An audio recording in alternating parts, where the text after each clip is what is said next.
Nag-harvest tayo ng sibuyas dahon at ating lilinisan. Okay? Pagluto tag sibuyas dahon. Puro. Ang sarap. Favorite ko to.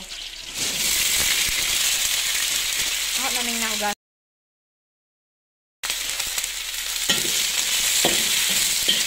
As in, sisitay lang talaga siya. Try nyo po. Ang sarap. Grabe. Cooking my favorite dish, sibuyas dahon. Constant leaves. Cut nyo lang siya sa 1.5 inch. Saute lang siya talaga. Purong saute din.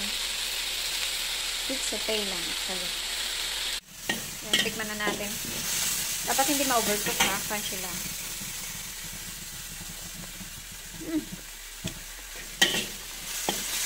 Sarap.